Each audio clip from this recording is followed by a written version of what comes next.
네, 진사로입니다. 55회 한능검 기본 마지막으로 41번부터 해설 강의를 이어가도록 하겠습니다.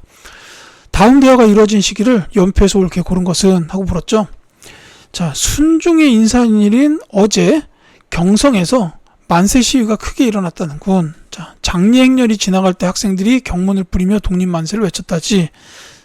자, 학생들이 경문을 뿌렸다라는 것도 중요한 키워드예요. 왜냐하면 이제 3.1운동 같은 다른 운동에서는 이제 독립만세를 외쳤다라는 게 중요하고, 이제 학생들이 경문을 뿌렸다라는 건 여기에만 해당하는 운동이다라고 볼 수도 있어요. 특히나 순종의 인산일 매우 중요한 키워드죠. 60만세운동입니다. 자, 순종 인산일이 60만세운동이고 고종 인산일은 3.1운동이에요.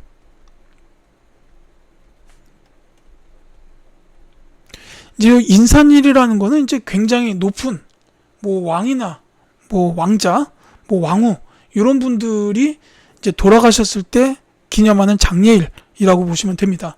근데 요 인산일을 맞이해 가지고 일어났던 운동이 고종 때는 3.1운동, 순종 때는 60만세 운동이에요. 따라서 지금은 연표에서 60만세 운동을 찾아주면 되겠습니다. 이 60만세 운동은 1920년대에 있었던 대표적인 그 항일 운동 중 하나인데요. 특히나 이 60만세 운동의 영향으로 신간회가 설립되고, 창립이라고 해야 맞겠죠. 그 다음에 이 신간회는 광주학생 항일 운동을 지원합니다. 이게 다 앞 영상에 나왔죠. 그래서 여기서 정답은 바로 광주학생 항일 운동보단 전인 1920년대 대표적인 운동, 그렇기 때문에 3번인 다가 되겠다. 이렇게 보시면 되겠습니다. 이게 정확히 얘기하면 1926년인데 뭐 연도까지 기억하실 필요는 없겠습니다. 자, 42번 갈게요. 교사의 질문에 대한 학생의 답변으로 옳은 것은, 자, 중일전쟁 발발 이후 일제가 본격적인 전시체제 구축을 위해 제정한 법령입니다. 이 법령이 시행된 시기에 있었던 사실에 대해 말해볼까요? 라는 거니까 요거는 결국 시기 문제라고 보시면 되겠는데, 중일전쟁 발발 이후 일제가 전시체제 구축했다. 그래서 요거는 1930년대 중반 이후입니다. 특히 여기 이제 내용을 쭉 읽다 보시면 본법에서 국가 총동원이란 전시의 국방 목적 달성을 위하여 국가 전력을 유효하게 발휘하도록 인적 물적 장을 통제 운영하는 것이다. 이게 바로 국가 총동원법이죠. 그리고 이제 요게 첫 번째 키워드고, 또 하나가 있다면은 민족 발살 통치. 그래서 이제 뭐 8조 보면은 칙령이 정하는 바에 따른 물자의 생산, 수리, 배급, 양도, 처분, 사용, 소비, 소진, 위동, 명령을 할 수 있다. 이렇게 되어 있는데, 이 국가총동원법은 그러니까 뭐 특히나 쌀, 금속 종류에 대한 공출이 굉장히 많았고, 뭐 그래서 배급제도 시행했죠. 그리고 인력 수탈도 많았어요. 뭐 강제 징용, 징병이라든지 그 다음에 여성 정신근로, 그러니까 위안부 같은 이런 게 국가총동원법에 해당하는 거고, 이 민족말살 통치에 관련된 거는 이제 뭐 황국신민서사의 암송이나 신사참배, 창씨개명, 궁성요배 이런 것들이 있다는 겁니다. 그래서 정답은 바로 나오죠. 4번이에요. 황국신민서사의 암송이 강요되었다라는 게 이 민족말살 통치의 대표적인 키워드라고 보시면 되겠습니다. 이 헌병경찰제가 실시된 거는 1910년대죠. 경성제국대학은 1920년대 밀립대학 설립운동을 무마시키기 위해서 경성제국대학 세웠죠. 국제보상운동은 1907년입니다. 뭐 1907까지는 몰라도 1900년대다라고 이렇게 기억해 두시면 되겠어요. 자, 그 다음에 43번 가겠습니다. 가에 들어갈 단체로 옳은 것은 했어요. 자, 1931년 김구는 항일 의열단체인 가를 조직하였습니다. 사실은 이것만 봐도 나와야 되는데 심지어 단원 이봉창, 그 다음에 단원 윤봉길까지 나왔습니다. 자, 이봉창 의사와 윤봉길 의사가 활동을 하셨고, 김구 선생이 세웠던 단체 바로 한인애국단이죠. 자, 정답은 3번이 되겠습니다. 자, 근데 다른 선지의 다른 단체들도 중요하기 때문에 요거는 다 말씀을 드릴게요. 자, 요 중광단 있잖아요. 요거는 그 대종교 쪽에서 설립한 단체예요. 이제 설립하신 분은 나철, 오기호 이런 분들이 세우셨는데, 그보다 더 중요한 거는 이 대종교에서 이 대종교에서 중강단을 세운 게 무장투쟁을 위해서요. 그러니까 항일 무장투쟁을 위해서 설립한 단체고, 이게 북로군정서로 이렇게 이제 바뀌게 될 겁니다. 그러니까 청산리 전투를 승리로 이끈 주공부대죠. 여기 중강단이 북로군정서로 이렇게 이어지고, 이 흥사단 같은 경우에는 설립하신 분은 안창호 선생이에요. 도산 안창호 선생님. 그리고 미국에서 설립하셨습니다. 자, 한인애국단 정답이었고, 요 대조선 국민군단은 하와이 지역, 이제 박용만 선생이 설립하셨는데, 요분의 이름도 이름이지만 지역이 하와이. 이건 매우 중요합니다. 하와이 지역 문제로 나올 수도 있기 때문이에요. 자, 44번 가겠습니다. 가해당하는 인물로 옳은 것은? 하고 물었습니다. 자, 일본 유학 중 독립운동 혐의로 수감되어 옥사하신 저항시인, 가하면 떠오르는 작품에 스티커를 붙여달라. 서시, 별해는 밤, 쉽게 씌어진 시. 이렇게 나왔습니다. 특히 이제 여러분들이 뭐 서시라든지 별해는 밤 이런 작품 많이 기억하실 거예요. 많이 점도 많이 찍혀 있고, 죽는 날까지 하늘을 우러러 한 점 부끄러움이 없기를, 입시에 있는 바람에도 나는 괴로웠다. 오늘 밤에도 별이 바람에 스치운다. 이런 작품이죠. 이 별해는 밤도 이제 별 하나의 어머니 이런 작품입니다. 그 국어 쪽 공부하시면 잘 아시겠지만 1930년대 대표적인 저항 시인으로 이렇게 기억되시는 분, 바로 윤동주 선생님입니다. 자, 그래서 정답은 2번이에요. 뭐 사진으로 볼 수도 있겠지만 굉장히 이제 잘생기셨다라는 거죠. 그 명동학교 출신이시고, 지금 연세대인 연희전문학교, 그 다음에 일본 도지사 대학으로 유학하셔가지고 공부를 하셨던 분이에요. 근데 이제 거기서 이렇게 그 나와 있다시피 거기서 이제 독립운동 혐의로 수감이 돼가지고 이제 돌아가신 안타까운 분이기도 합니다. 다른 분들도 굉장히 중요하니까 다 말씀을 드릴게요. 자, 요 심은 선생님은 시인 겸 소설가입니다.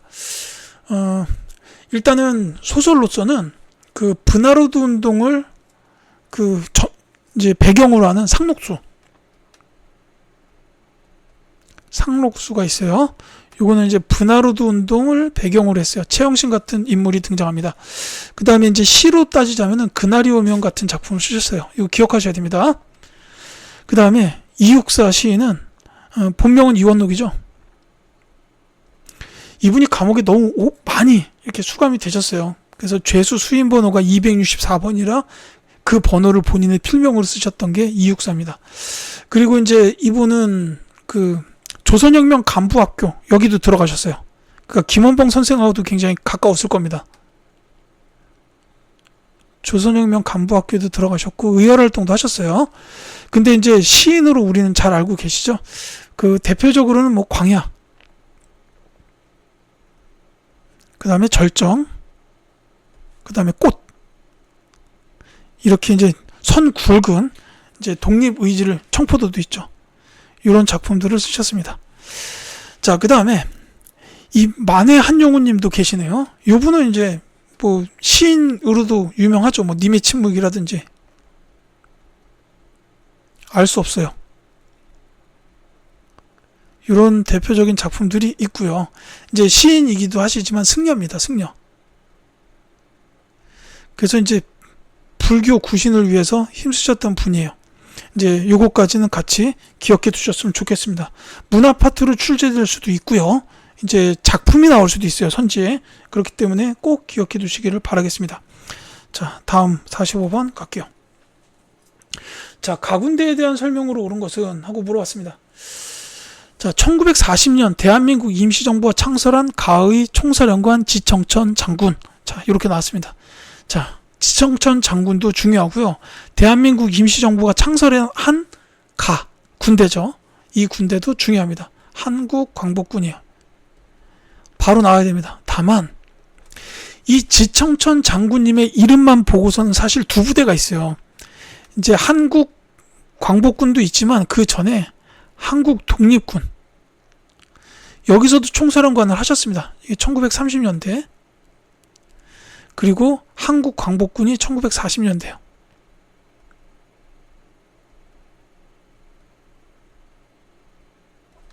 자, 같이 기억해 두셔야 되는데, 여기 나온 거는 지금 임시정부가 창설했기 때문에 한국광복군이라고 보시면 되겠죠. 자, 한국광복군에 대해서는 이제 몇 가지 중요한 내용이 있는데, 그 중에 가장 대표적인 거를 두 가지 정도만 꼽자면, 인도 미얀마 전선에 파견됐다.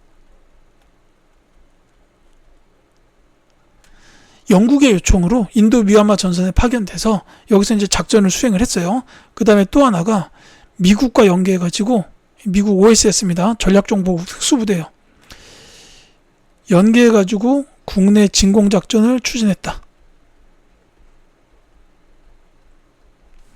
다만 요 국내 진공작전이 시행되기로 예정돼 있던 시기는 1945년 9월이었어요. 근데 그 전에 우리나라가 광복을 하게 되죠. 자, 정답은 그래서 3번입니다. 이 군대 문제는 하나가 분명히 나올 텐데 이게 좀 복잡하고 어려워요. 그렇지만 중요합니다. 다른 것도 말씀을 다 드릴게요. 자유시 참변으로 타격을 입었다. 요거는 대한독립군단입니다. 자, 봉오동 전투에서 일본군을 격퇴하였다. 요거는 대한독립군. 이제 그 홍범도 장군께서 지휘하셨던 부대죠. 그 다음에 흥경성에서 중국 의용군과 연합작전을 펼쳤다. 자, 영릉가 전투와 흥경성 전투를 기억하셔야 되는 부대는 바로 1930년대의 그 조선혁명군입니다. 양세봉 장군께서 지휘하셨던 부대, 남만주 지역이었죠. 이 한국 독립군 지청전 장군께서 지휘하셨던 이 부대는 1930년대에 북만주 지역에서 활동하셨던 부대고, 남만주 지역은 양세봉 장군의 조선혁명군입니다. 자, 46번 갈게요. 가에 들어갈 사진으로 옳지 않은 것은, 자, 8.15 광복, 가, 대한민국 정부 수립. 그러니까 지금 여기 나오는 거는 이제 미국 군정 시기 내지는 50 총선거랑 관련된 사진이 나올 겁니다. 옳지 않은 것을 찾으라고 했어요. 자, 이제 요 50 총선거는 대한민국 정부 수립 직전에 있었죠. 그래서 이때 재헌국회를 구성하게 되고, 이 재헌국회 국회의원들이 대통령을 선출한 게 이승만 초대 대통령이 됩니다. 자, 유엔 한국 임시위원단 대안, 요거 왜 했냐면은 이제 그 총선거 관련된 거를 시행하기 위해서 조사하기 위한 위원단이에요. 근데 요 유엔 한국 임시위원단 대안을 소련 측에서 북쪽으로는 입국을 거부하게 됩니다. 그래서 나중에 이제 소총회가 열리고 남한만이라도 선거해라, 이렇게 결정이 되는 거죠. 그래서 50 총선거가 되는 거고, 자, 이 1차 미소 공동위원회는 광복 직후에 모스크바 삼국 예상회의가 열리고 그 뒤에 미소 공동위원회가 열렸다라는 거예요. 자, 반민족행위 특별조사위원회 활동은 이제 대한민국 정부 수립 이후에 일어나는 일입니다. 그래서 4번이 정답이에요. 여기 들어갈 내용이 아닌 거죠. 정부 수립 이후입니다. 정확히 말하면 요거는 이승만 정부 때 활동했어요. 다만 요 이승만 정부에서 이 반민특위 활동을 좀 방해를 합니다. 그래가지고 이 반민특위 활동이 제대로 이루어지지는 못했어요. 그래서 7.18 총선이 제대로 안 됐죠. 안타까운 일입니다. 47번 갈게요. 자, 밑줄은 전쟁 중에 이 전쟁 중에 있었던 사실로 옳은 것은, 자, 이 전쟁 중인 1951년 11월 판문점 인근에서 열기구를 띄우려는 모습을 촬영했다라는 거죠. 휴전회담이 진행되던 당시 판문점 일대가 중립지대임을 표시하기 위한 것이었습니다라는 겁니다. 자, 판문점도 나왔고요. 그래서 1951년도 알 수 있잖아요. 6.25 전쟁입니다. 그러니까 6.25 전쟁 중에 있었던 사실을 찾으라는 문제예요. 이 뭐 선지에서 답 찾는 건 어렵지가 않은데, 뭐 대표적인 것들만 몇 가지 말씀을 드리자면, 이제 처음에는 북한, 그 다음에 소련군이 이제 밀고 내려오죠. 그래서 이제 서울도 금방 뺏기고, 그래가지고 쭉 밀려가지고 이제 낙동강 전선까지 밀려요. 거기서 이제 다부동 전투가 있게 되죠. 이때 이제 낙동강 전선을 사수하게 됩니다. 그리고 인천 상륙작전, 그 다음에 이제 그 서울 수복이 이루어지고 압록강까지 진출하게 돼요. 이제 그 다음에 중국이 개입을 하는데, 그러면서 다시 밀려나죠. 이게 이제 뭐 흥남 철수라든지, 그 다음에 일사후퇴, 이런 일들이 있게 되고, 이후에는 38선을 기준으로 위아래로 오르락내리락 하면서 치열한 공방전이 있게 되고, 그 다음에 이제 정전회담이 이어집니다. 그래서 이제 1953년에 정전협정이 체결이 되죠. 이제 이런 흐름으로 이해하시면 되겠습니다. 그래서 정답은 2번 흥남철수작전의 전개, 이게 답이 되겠다라고 보시면 되겠죠. 자, 요 에치슨 선언 발표, 요거는 6.25 전쟁 중에 있었던 게 아니라 이 6.25 전쟁의 배경이에요. 배경입니다. 미국의 극동 방어선이 발표됐는데 이 방어선에 우리나라가 없었어요. 자, 그 다음에 4.4 오입 개헌안이 가결됐다. 이거는 이승만 정부 때인데, 다만 요 4.4 오입 개헌은 6.25 전쟁 중이 아니고요. 발췌 개헌은 6.25 전쟁 중이 맞아요. 발췌 개헌은 전쟁 중에 있었던 일입니다. 이게 나오면은 심야 시험에서도 3점짜리가 될 가능성이 높아요. 그 다음에 한미상호 방위조약 체결은 정전협정 체결 이후, 역시 이승만 정부는 맞아요. 정전협정 체결 이후라고 보시면 되겠습니다. 주한미군이 주둔하는 근거가 된 조약이죠. 자, 그 다음에 48번 가겠습니다. 가민주화 운동에 대한 설명으로 옳은 것은, 자, 2월 28일 대구 학생 시위가 있었고, 그 다음에 김주열 군의 시신 발견, 2차 마산 의거, 그 다음에 경찰이 시위대 발표, 비상기업령 선포, 이승만 대통령 하야입니다. 자, 요 사건들의 흐름, 요 민주화 운동을 가리켜서 우리는 4.19 혁명이라고 하죠. 자, 특히나 여기서 이제 김주열 학생에 대한 시신 발견, 이게 굉장히 중요한 키워드예요. 그리고 2월 28일 날 대구였는데 3월 8일 날은 대전, 그 다음에 3월 15일이 마산인데, 요 시위 때 김주열 학생이 이제 최루탄을 맞고 돌아가신 거예요. 근데 시신은 나중에 발견이 된 거죠. 그래서 2차 마산 의거가 일어났다라는 겁니다. 이게 이제 4.19 혁명에 관한 흐름이다라고 보시면 되겠습니다. 이때는 서울에서도 시위가 격렬하게 벌어졌고, 그래서 막 당시에 경무대가 출동하기도 하고 이랬다, 뭐 이런 게 나오죠. 자, 요 4.19 혁명의 또 한 가지 키워드가 뭐가 있냐면, 이게 이승만 정권의 독재에 대한 저항이었어요. 특히나 이 3월 15일 날 마산 의거가 있었지만, 요때 부정선거가 또 자행이 되고, 요거에 대한 항의도 굉장히 요 민주화 운동에 큰 의미가 있습니다. 정답이 1번이에요. 3.15 부정선거에 항의하였다라는 게 이제 4.19 혁명과 관련된 가장 대표적인 일이다라고 보시면 되겠죠. 자, 4.13 호원조치 철폐를 요구하였다. 이거는 6월 민주항쟁이고요. 유신체제가 붕괴하는 계기가 되었다라는 거는 이제 민주화 운동으로 따지자면 부마 민주항쟁입니다. 부산과 마산이에요. 그 다음에 신군부의 비상기업 확대에 반대한 운동은 5.18 민주화 운동입니다.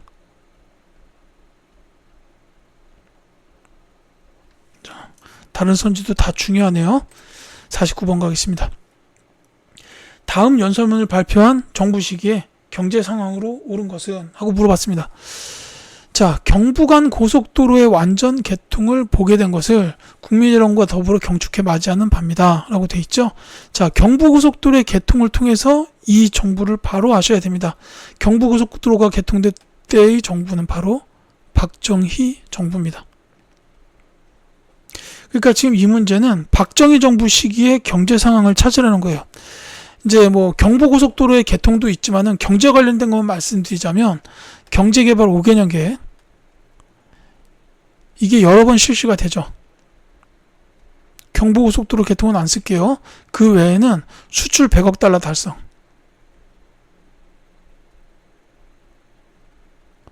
이런 것들이 대표적으로 있고, 그 다음에 이제 뭐 석유 파동 같은 것도 있었어요. 오일 쇼크라고도 하죠. 석유 파동으로 이제 타격을 입었다, 이런 게 나올 수도 있습니다. 다만 이 석유 파동은 뭐 전세적인 개적인 거라서 뭐 박정희 정부에서 이루어낸 일이라고 보기는 좀 어렵고, 어쨌거나 경제 관련된 내용은 이 정도. 그 다음에 경부고속도로 개통, 요게 있어요. 그래서 이제 정답은 바로 3번 제2차 경제개발 5개년 계획이 추진되었다라는 게 있겠죠.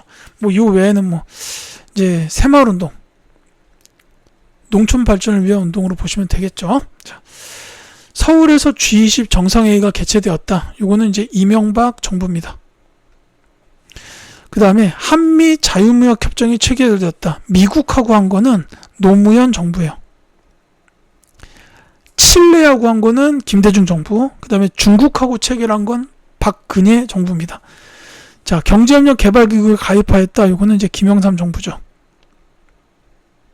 이제 김영삼 정부 하면은 요 경제협력 개발기구, 그러니까 OECD 가입 말고 금융실명제의 시행도 꼭 기억하셔야 합니다.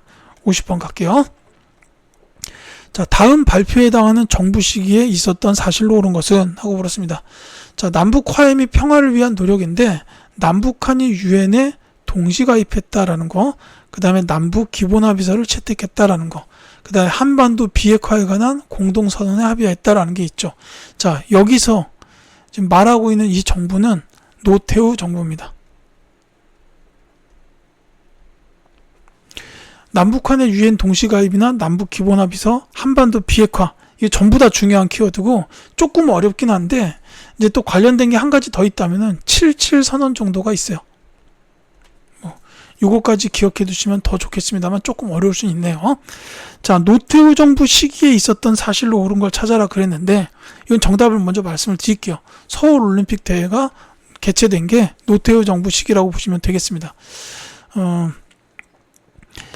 1988년에 있었는데 이제 87년 말까지 전두환 정부였고 이때 대통령 선거가 이루어져서 노태우가 당선이 돼요. 그러면서 이제 88년으로 넘어간 뒤에 노태우 정부가 세워지는데 그 후에 바로 서울올림픽 대회가 개최됐다. 이렇게 기억하시면 되겠고, 이 개성공단이 조성된 거는 노무현 정부,